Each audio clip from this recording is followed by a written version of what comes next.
Olá, uma alegria imensa estar aqui com vocês e dividir com vocês esse momento especial da minha vida. Essa explanação da palavra de Deus, essa exposição da palavra de Deus, é a quinta e última prática de pregação do meu curso de bacharel em teologia pelo Seminário Presbiteriano do Sul, aqui em Campinas. Estou muito feliz, é um dia histórico e muito especial. E o peso, né, da responsabilidade chega bem forte nesse momento, porque expor a palavra realmente é uma responsabilidade grande. Espero de coração que o Senhor possa falar profundamente ao seu coração nesse momento, falar de uma forma bastante particular a você, como falou a mim. Nós vamos usar hoje, para a exposição da palavra, o livro de Daniel, livro do profeta Daniel. Nós vamos ler o capítulo 9, os versículos 1 a 3 e depois dos versículos 20 a 24 desse livro. Diz o seguinte, a palavra de Deus, Daniel 9, 1 a 3. No primeiro ano de Dario, filho de Assuero, da linhagem dos Medos, o qual foi constituído rei sobre o reino babilônio, no primeiro ano do seu reinado, eu, Daniel, compreendi pelas Escrituras, conforme a palavra do Senhor, dada ao profeta Jeremias, que a desolação de Jerusalém iria durar 70 anos. Por isso me voltei para o Senhor Deus com orações e súplicas, em jejum, em pano de saco e coberto de cinzas. Enquanto eu estava falando e orando, confessando o meu pecado e o pecado de Israel, meu povo, e trazendo o meu pedido ao Senhor, o meu Deus, em favor do seu santo monte, enquanto eu ainda estava em oração, Gabriel, o homem que eu tinha visto na visão anterior, veio voando rapidamente para onde eu estava, à hora do sacrifício da tarde. Ele me instruiu e me disse: Daniel, agora vim trazer para você a percepção e o entendimento. Assim que você começou a orar, houve uma resposta que eu trouxe a você, porque você é muito amado. Por isso, preste atenção à mensagem para entender a visão. 70 semanas estão decretadas para o seu povo e sua santa cidade, a fim de acabar com a transgressão, dar fim ao pecado, expiar as culpas, trazer a justiça eterna, cumprir a visão e a profecia e ungir o Santíssimo. Leitura feita em Daniel 9, 1 a 3 e depois dos versos 20 a 24. Vamos orar um instante? Pai querido, eu louvo o teu nome pela tua boa mão com a minha vida, com a vida da minha família, dos meus colegas de turma, que nos conduziu até aqui, nesse momento tão importante das nossas vidas. Que o Senhor, ó Pai, use esse tempo para falar aos corações de todos que estão ouvindo essa mensagem. Fala, trabalha, edifica, Deus, as vidas de todos que estão nos ouvindo. Que tudo aqui seja para a sua glória, no nome de Jesus. Amém. Pouca gente sabe, mas meados dos anos 80, início da década de 90, eu trabalhei com publicidade. E naquele tempo eu ficava muito entusiasmado. Eu gostava muito quando a agência publicitária, ela optava em das campanhas que estava fazendo, por um recurso da publicidade que era muito legal. Era o teaser publicitário. O teaser era quando a gente omitia o nome do produto que estávamos divulgando, mas a gente ia lançando frases, ou uma frase que aguçava, né, a curiosidade das pessoas, provocava a curiosidade de todos, até que em determinado momento a gente revelava do que se tratava, qual era o produto. Era muito interessante. Para mim, um dos usos de teaser publicitário mais espetaculares da publicidade brasileira foi feito pelo nosso querido amigo Silvio Santos.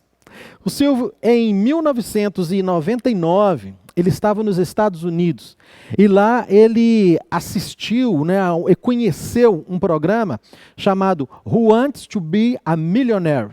Quem quer ser um milionário? Ele ficou fascinado com o programa. Ele logo, na sua mente brilhante, formatou uma versão brasileira para aquele programa. E ligou para o diretor dele aqui no SBT, em São Paulo, e falou o seguinte: olha, coloca nos intervalos do SBT, a partir de hoje, a seguinte frase, só isso: os 22 dias estão chegando. O diretor perguntou, mas do que se trata? Só coloca isso. E assim eles fizeram. Uma chamadinha de 30 segundos, onde havia assim, um ambiente sombrio, havia imagens do homem na lua, havia imagens de guerra nuclear, e o locutor, com a voz impostada de suspense, falava: os 22 dias estão chegando. Gente, eu vivi essa época. Eu vi o quanto o Brasil ficou de cabeça. Porque as pessoas, em 1999, estavam associando aquilo a fim do mundo. Né? A maioria das pessoas. Foi muito interessante. E ninguém sabia o que era, a imprensa procurava saber com o SBT, ninguém sabia também informar, até que o Silvio veio a público dizendo, revelando, que esses 22 dias nada mais eram do que o período da primeira temporada de um programa que iria estrear, o Jogo do Milhão. Depois passou a se chamar Show do Milhão. Programa de extremo sucesso na televisão brasileira, presente também no Guinness Book várias vezes. Silvio Santos fez um gol de placa com essa campanha. Eu estou falando tudo isso porque alguns livros da Bíblia me lembram um teaser publicitário. Porque omitem, por algum tempo, a mensagem que eles querem trazer e trazem simbologias, aguçando assim a curiosidade do leitor. Daniel, o livro que nós estamos estudando, ele é um exemplo disso. Daniel, ele nos chama para dentro do livro, aguça a nossa curiosidade, porque nos 6 primeiros capítulos de Daniel, nós temos um estilo que é chamado, inclusive, de contos da corte. Do capítulo 1 a 6, são histórias realmente instigantes. Você vai ver ali no capítulo 1, o Daniel dizendo não à dieta que o rei estava propondo para ele. No capítulo 2, o rei tem um sonho que ninguém conseguia decifrar, interpretar, e Daniel, através do Espírito do Senhor, consegue. No capítulo 3, você vai ver lá a fornalha de fogo, onde os 3 amigos de Daniel são lançados ali. No quarto capítulo, tem um outro sonho do rei, que Daniel chega com muita intrepidez e interpreta também. O capítulo 5 é uma festa que um outro rei, já o rei Belsazar, está promovendo, inclusive profanando o templo, usando utensílios do templo de Jerusalém para aquela festança. Uma mão misteriosa aparece na parede, você se lembra disso? Escreve algo que ninguém consegue interpretar e Daniel interpreta. E o capítulo 6 é talvez o mais conhecido, que é Daniel na cova dos leões. Mas a partir do capítulo 7, começa um outro estilo, que é um estilo chamado estilo apocalíptico. É um estilo cheio de símbolos. É um estilo que é nebuloso, é sombrio, mas que traz para nós uma mensagem muito importante e uma mensagem crucial para nossas vidas. O capítulo 9, que nós acabamos de ler, está inserido nessa seção desse estilo apocalíptico. E o capítulo 9 ele não tem assim, muitos símbolos, muitos seres espetaculares, como os demais capítulos dessa seção. Mas ele tem, basicamente, um símbolo apenas, o número 70.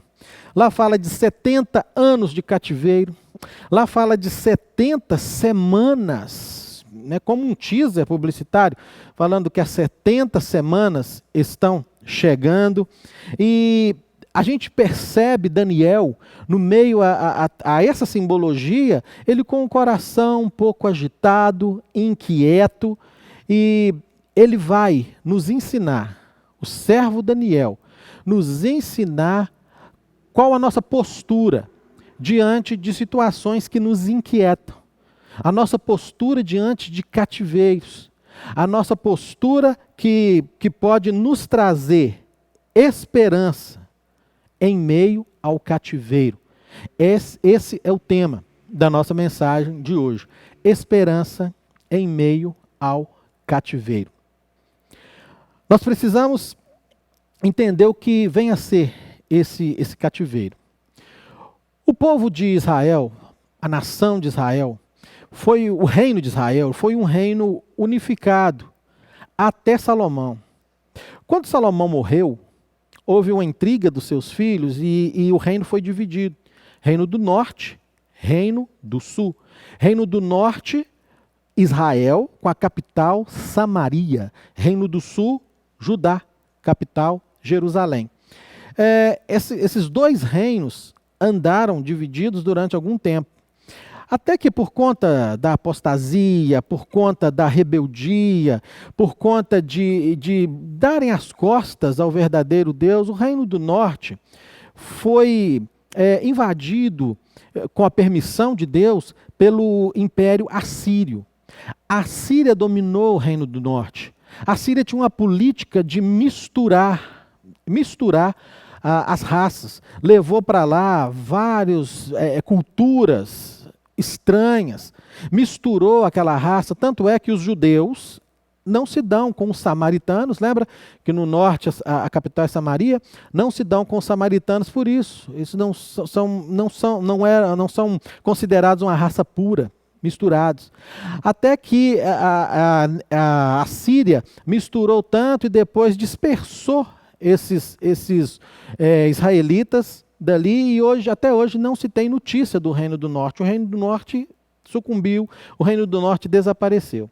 O Reino do Sul conservou-se, até que um determinado momento, também por rebeldia e também por uma atuação de Deus, um outro império que estava já dominando toda aquela região naquela época, que é o Império Babilônio, eles invadiram o reino de Judá, a nação de Judá, o povo de Judá. Eles invadiram, a primeira invasão foi no ano 605 a.C. Nessa primeira invasão, eles chegaram dando uma amostra de poder. Nós estamos aqui, nós agora que mandamos aqui.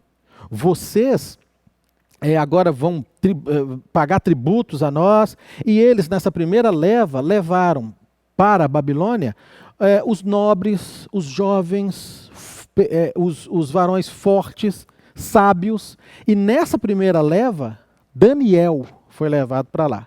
Depois passou-se alguns anos e mais duas invasões, e essas mais cruéis, essas mais sangrentas, onde o templo também foi destruído, a cidade foi queimada de Jerusalém, os muros foram queimados, destruídos e levados o restante das pessoas de Judá para a Babilônia, para o cativeiro babilônico. Então o cativeiro é um lugar distante da terra, é um lugar onde as pessoas estão em exílio, estão exiladas lá. É um lugar que fala de uma liberdade cerceada, é um lugar que fala de depressão, de opressão, de escravidão. E o Salmo 137 é importante a gente verificar que ele, de uma forma muito poética, mostra qual o sentimento dos judeus, do povo de Judá que estava cativo lá na Babilônia. Fala assim no Salmo 137, de 1 a 4, às margens dos rios da Babilônia, nós nos assentávamos e chorávamos, lembrando-nos de Sião. Sião também é o nome que se dava ao povo de Judá. Então eles estavam com saudades de lá, eles assentavam e choravam. Nos salgueiros que lá havia, o segundo versículo diz, pendurávamos as nossas harpas, ou seja, não havia motivo mais para música, não havia mais motivo para festa, eles estavam em profunda tristeza. E o povo da Babilônia pedia para eles cantarem os hinos de Sião. E o versículo 4, o que eles respondem? Como, porém, haveríamos de entoar o canto do Senhor em terra estranha? Isso aqui mostra a alma adoecida daquele povo ali cativo na Babilônia. Querido, talvez seja um grande problema da humanidade, seja esse.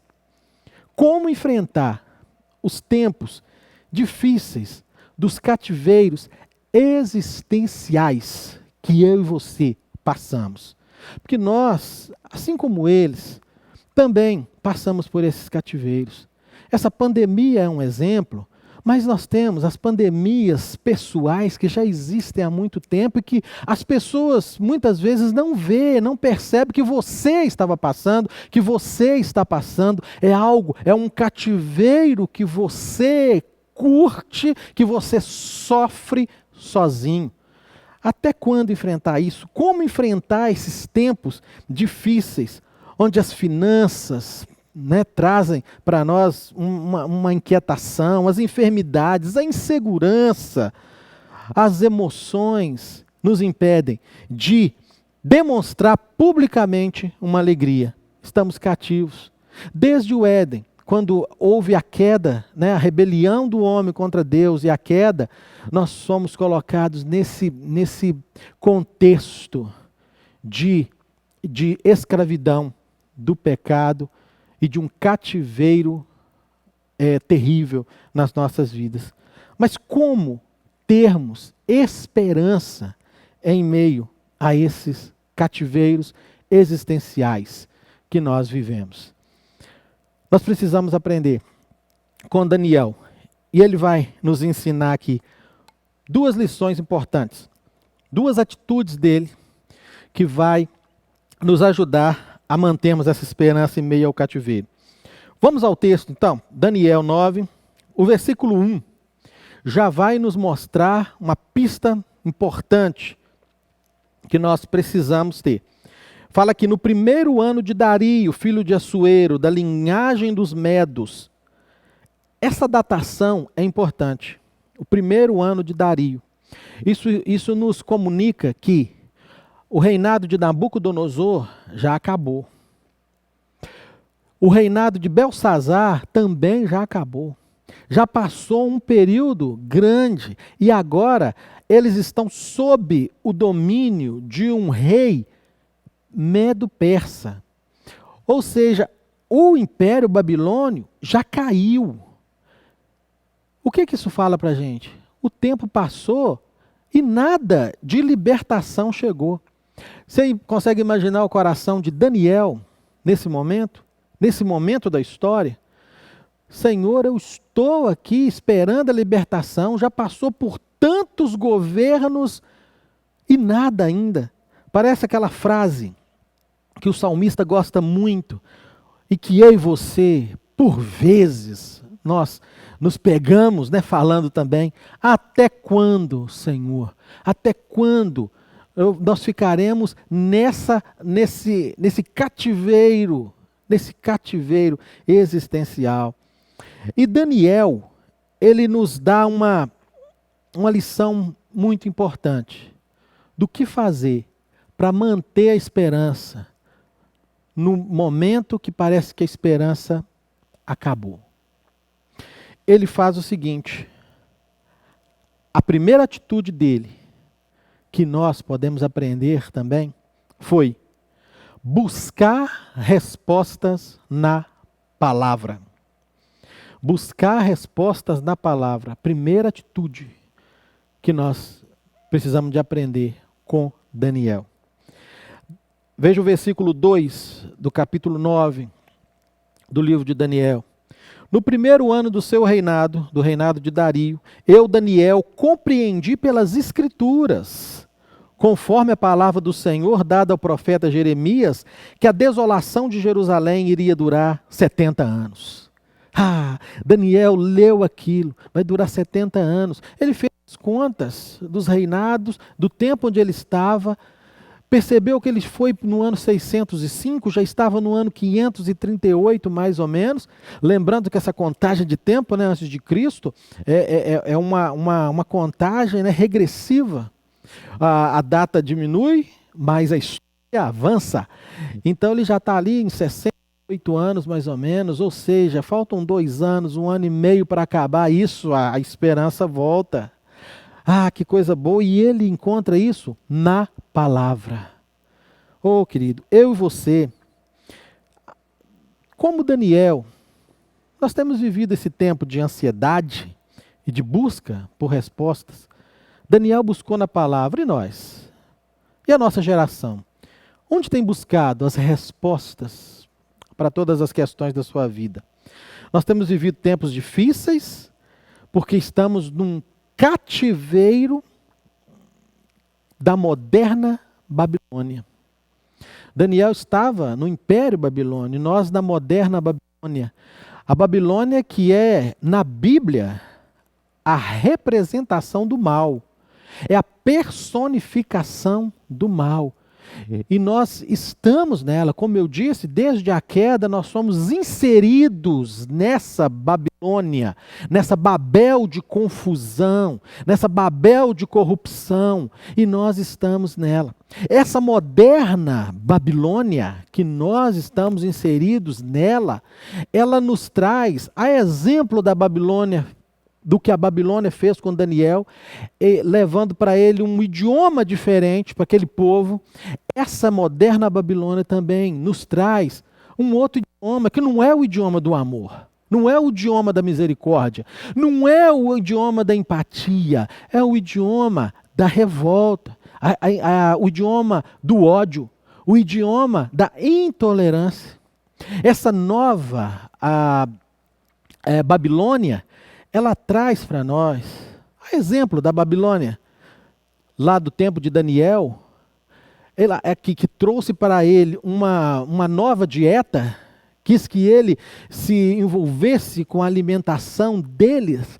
Essa moderna Babilônia que nós estamos vivendo também oferece para nós uma dieta diferente. Uma dieta que vem trazendo para a nossa mente pratos ricos em gorduras imorais, pornográficas, imundas, sujas, corruptas, que se eu e você nos envolvermos com essa alimentação, nós vamos ter com certeza uma obesidade mórbida que vai nos levar à morte, uma obesidade mórbida da alma que vai nos levar com certeza à morte. Então nós precisamos estar atentos a isso, que estamos cercados por uma moderna Babilônia que tenta nos oprimir. Mas o triste de ver na nossa geração é que no meio dessa Babilônia moderna está faltando, ou estão faltando, os modernos Daniéis. Onde estão os modernos Daniéis? A nossa geração, ela tem sido destruída porque falta o conhecimento da palavra. É muito mais prático buscar em outras fontes as suas respostas. É uma geração que tem uma preguiça muito grande de ler a palavra, de estudar a palavra, e assim não estão se alimentando do que realmente deve ser o seu alimento. Daniel conheceu a verdade na verdade dele. Para nossa geração, para muito da nossa geração, é muito mais cômodo ficar ouvindo os sons que vêm de pessoas que estão trazendo um evangelho errado, um falso evangelho. São sons, queridos, É uma fala gentil. São sons gentis que vai tentando nos trazer para perto deles. Nos chamam de meu irmão, nos chamam de meu amigo, minha amiga, filhinhos, alguns até meu lindo, e vão trazendo para nós o que não é o evangelho genuíno, a palavra genuína da Bíblia. Como sabemos se estamos sendo enganados? Como sabermos que esses enganadores existem? Como discernimos isso? Só um caminho, conhecendo a palavra de Deus. A Bíblia precisa voltar a ser a nossa única regra de fé e prática. Ela precisa ser, de fato, a luz para o nosso caminho, nosso caminho de trevas. A Bíblia precisa ser, de fato, mais doce que o mel, agradável a nós, para que nós possamos crescer e desenvolver na palavra e assim termos a esperança renovada, como a esperança de Daniel foi. Ele buscou respostas na palavra. O pastor Elben César, diretor da revista Ultimato, grande homem de Deus, falecido, ele, no seu livro Práticas Devocionais, ele assim conceitua a prática da leitura da Bíblia. Ele diz assim: a prática da leitura da palavra de Deus, veja que a prática é algo que tem que ser feito diário. A prática da leitura da palavra de Deus é a arte de procurar o Senhor nas páginas das Sagradas Escrituras até achar. É procurar, é buscar, é fazer isso com instância, com desejo ardente, até achar. É a arte de enxergar a riqueza que está por trás da mera letra. Existe aqui um tesouro maravilhoso para mim e para você. Precisamos descobrir essa riqueza. É a arte de ouvir a voz de Deus. Deus fala conosco. Deus fala comigo, com você, quando lemos essa palavra. É a arte de relacionar texto com texto. Às vezes você não entende, e essas edições que nós temos, elas nos ajudam nisso, porque elas te mandam para um outro texto, é você relacionar texto com texto, até trazer um entendimento da palavra que está sendo colocada ali. Também é a arte de sugar todo o leite contido na palavra revelada e escrita. Aqui é um alimento que vai nutrir de forma eficaz a nossa vida, tanto nas passagens mais claras como nas passagens aparentemente menos atraentes, mediante uma leitura responsável e, acima de tudo, mediante o auxílio do Espírito Santo. Então eu e você precisamos tomarmos essa atitude que Daniel tomou para ver a esperança renovada em meio ao cativeiro, buscarmos ao Senhor através da palavra, para ter essa esperança renovada no meio do cativeiro que estamos vivendo. Vamos ter um tempo de qualidade com a palavra. Mas Daniel nos ensina mais uma coisa. Ele toma mais uma atitude. E a última delas, ele vai também nos ensinar que nós precisamos, para ter esperança no cativeiro, buscar a Deus em oração. Precisamos buscar a Deus em oração. Versículo 3 do capítulo 9. Por isso me voltei para o Senhor Deus com orações e súplicas, em jejum e pano de saco e coberto de cinzas. Por que ele se volta para Deus? Porque ele descobre que está chegando o tempo de Deus restaurar aquela nação. Só que ele olha em volta e percebe que os seus irmãos judeus que estão ali na Babilônia já passaram muitos anos na Babilônia e estão aclimatados na Babilônia. aclimatados àquela cultura, eles já não buscam mais ao Senhor, eles já não rogam mais pelo Senhor, eles dão as costas para o Senhor. E Daniel começa a se preocupar, e ele então se volta para o Senhor em orações. E a oração que ele faz é uma oração sensacional, é um clamor angustiado que muito vai nos ensinar. Versículo 4 diz assim: orei ao Senhor. Perceba que ele ora ao Senhor Yahvé, ou seja, ao Deus verdadeiro. Ele procura o Deus verdadeiro, o Senhor que está acima de todos, o Deus de todo Israel. Ele ora ao Deus verdadeiro. E ele ainda fala: o Senhor Yahvé, o meu Deus. E esse Deus aí no original é Elohim, é o Senhor e governante. Então esse Deus verdadeiro é o Senhor e governante da sua vida. Ele confessa, ele fala: e confessei. O verbo aqui, a raiz verbal aqui, aponta para algo sendo lançado fora. É um desabafo intenso, feito com mãos se esfregando. É algo realmente muito intenso. E ele usa ele já começa com aquela interjeição de súplica, né? Ó Senhor, Deus grande e temível.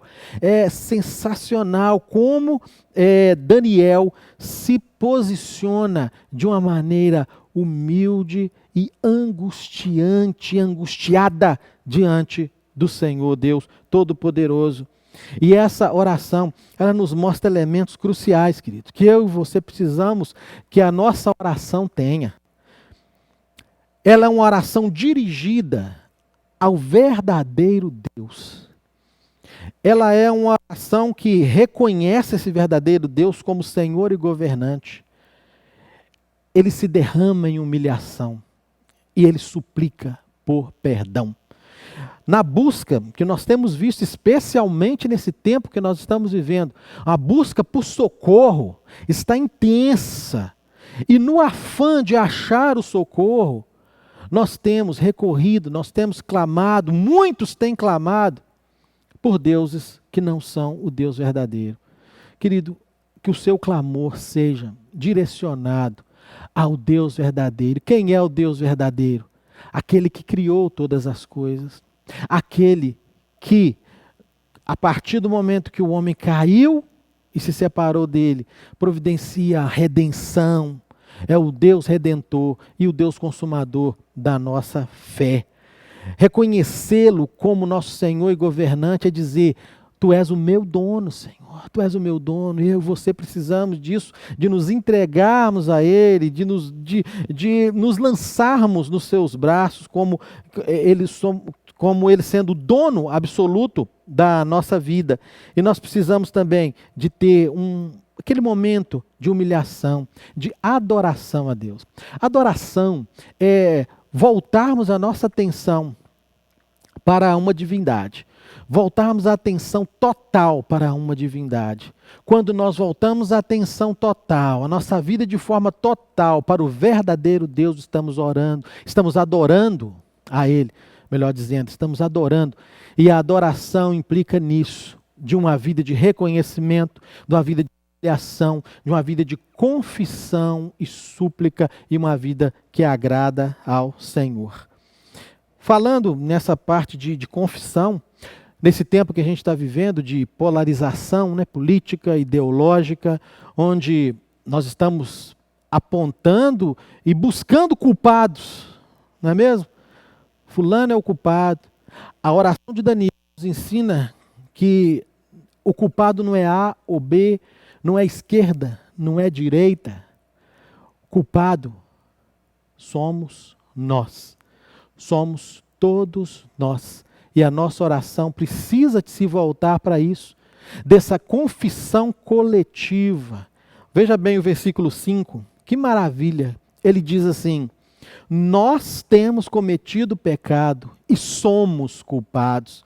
Quando eu e você partirmos para essa direção, em direção ao Deus verdadeiro, reconhecermos que não é fulano ou cicrano, mas somos nós que pecamos, e que precisamos do perdão, nós vamos estar num caminho bem melhor do que estamos trilhando hoje em dia. Então, querido, a oração é um tempo de adoração, confissão, súplica. E é, com certeza, algo que move o coração de Deus. Porque Ele responde. No próprio livro de Jeremias, nós temos Deus falando: buscar-me-eis e me achareis, quando me buscar de todo o vosso coração. E Ele vai responder não porque nós somos bons, não porque existe algo em nós, mas porque Ele deseja e porque Ele manifesta o seu amor e a sua graça, porque Ele nos ama. O versículo 23, agora do capítulo 9, vai nos mostrar com muita clareza isso. O anjo Gabriel, ele vem, interrompe a oração de Daniel, e fala assim com ele: assim que você começou a orar, houve uma resposta. Assim que você começou a orar, com instância, com sinceridade, direcionado ao verdadeiro Deus, reconhecendo o seu pecado e o pecado do Brasil e colocando essa confissão diante do Senhor com toda sinceridade, Deus te ama, Deus responde. Houve uma resposta que eu trouxe a você, porque você é muito amado. Aqui está a manifestação da graça de Deus ali para Daniel. Essa manifestação da graça é também apresentada a nós. A graça de Deus é manifesta a nós. A resposta de Deus vem a nós, vem a todos os que buscam a Ele de todo o coração. Querido, você pôde perceber que Daniel, para ver a sua esperança renovada no tempo do cativeiro, ele buscou a resposta na palavra de Deus e foi levado a uma vida de devoção, a um momento de oração. Busca pela palavra de Deus, teologia, letra que não leva para uma vida de devoção é letra morta. Teologia que não leva para uma vida de piedade e de intimidade com Deus é algo nulo. Mas o que aconteceu aqui foi algo real, algo maravilhoso, algo que juntou as duas coisas importantes e primordiais para a nossa vida devocional. A palavra viva do Senhor e a nossa vida íntima de oração com Ele, com Deus Todo-Poderoso. Eu não poderia encerrar sem que a gente fale um pouco sobre a resposta de Daniel. Antes, porém, tem uma citação que é muito interessante aqui, de João Calvino, na sua obra As Institutas. Ele tem um capítulo que é todo voltado para a oração. E ele fala aqui que a oração é o principal exercício da fé. Veja bem, é um exercício, uma prática, mediante a qual recebemos diariamente os benefícios de Deus. Então, querido, que esse exercício seja algo diário na sua vida, dirigido de fato ao Deus verdadeiro. Mas Daniel, então, ele recebeu uma resposta que vai também trazer a nós algo assim uma lição muito importante. É no versículo 24. Interessante que a resposta veio como um teaser publicitário. Lembra que eu falei no início? Veio mais ou menos assim: as 70 semanas estão chegando. Meio complicado de se entender, não é? Às vezes Deus também nos responde de uma forma meio complicada.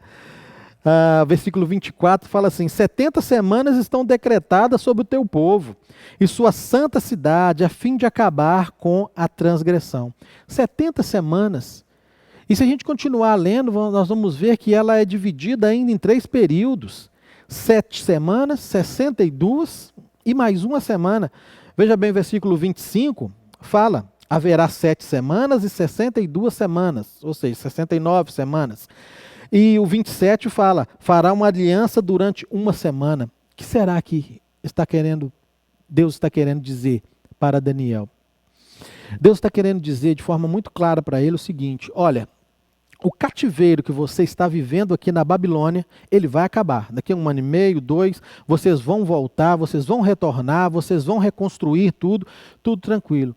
Mas a bênção que eu tenho para vocês, que a bênção que vai tirar vocês do cativeiro, do pecado, do mal moral, vai demorar ainda 70 semanas. Semanas no original é 7, um período de 7 anos. 70 vezes 7, 490. 490 anos ainda mais para frente. Daniel então recebe aquilo. Nós vamos sair, mas virá ainda, mais de 400 anos, quase 500 anos depois, virá ainda a esperança de Israel, a esperança viva de Israel, que nos vai tirar desse cativeiro moral. Versículo 25, nós vamos ver isso com mais clareza. Saiba e entenda que a partir da promulgação do decreto que manda restaurar e reconstruir Jerusalém, veja bem, vai acontecer o decreto e eles vão embora e vão reconstruir Jerusalém. Sim, até que o ungido, o príncipe venha, haverá 7 semanas e 62 semanas. Haverão 69 semanas. Ou seja, no fim de 69 semanas, quem vai se manifestar? O ungido, o príncipe. O ungido, o Messias virá. E é isso que ficou no coração de Daniel e daquele povo. O Messias vai se revelar. Vai demorar mais um pouco. Nós vamos sair dessa Babilônia, vamos reconstruir os nossos muros, vamos reconstruir o nosso templo. Mas o Messias vai chegar para trazer para nós a libertação moral, libertação do domínio do pecado. Naquela época, Daniel não sabia o nome desse Messias, só sabia que era o Messias prometido. Mas eu e você sabemos o nome. Não, eu e você sabemos o nome. O mesmo anjo Gabriel, que estava ali com Daniel, quase 500 anos depois, esteve com o jovem José, com a virgem desposada Maria. Lhe mostrou para eles o nome do Messias, o nome daquele que tem todo o poder, o nome que está acima de todo nome, o nome pelo qual todos os reinos da terra hão de se curvar, o nome de Jesus Cristo, o nosso Senhor. E Jesus Cristo veio na plenitude dos tempos, como profetizado aqui no livro de Daniel. 480 e poucos anos depois, ele se manifesta na terra, no momento certo. Ele prega a misericórdia, o amor, a paz. Ele morre por mim e por você. Ele ressuscita. Ele sobe aos céus. E todo aquele que crer nele recebe a salvação. Esse é o nosso Jesus, a verdadeira esperança de Israel, no meio dessa moderna Babilônia que tenta aprisionar a Babilônia do pecado. Mas você pode estar perguntando, final de 69 semanas, falta uma semana para juntar as 70. E a última semana das 70 anunciadas? Ela foi instalada, né? Ela teve início na morte e na ressurreição de Jesus. É o tempo que nós estamos vivendo. Um tempo de oportunidade. Oportunidade para aqueles que ainda não entregaram o seu coração para o Senhor, possam fazer, possa crer em Jesus, no Messias esperado, o Messias prometido, desde o Antigo Testamento, que já veio e que está conosco em Jesus Cristo. É o tempo da oportunidade para nós, eu e você que já recebeu Jesus no coração, que já é servo do Senhor, para que nós proclamemos a mensagem do Senhor, para que nós divulguemos a mensagem do Senhor, para que nós testemunhemos do Senhor Jesus Cristo. É o tempo da oportunidade, é essa a última semana, a semana que nós estamos vivendo. Aproveite essa oportunidade, receba Jesus no seu coração. E você que já tem, não perca tempo, divulgue, proclame as maravilhas do reino de Deus, do Evangelho do Senhor. Para concluir, queridos,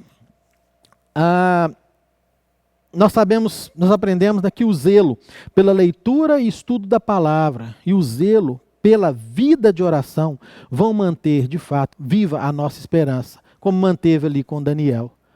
E a nossa esperança, ela tem um nome. A nossa esperança é uma pessoa. A nossa esperança é Jesus Cristo, o Filho de Deus. Uma palavra para encerrar essa mensagem, de repente, eu faça como um teaser também, publicitário.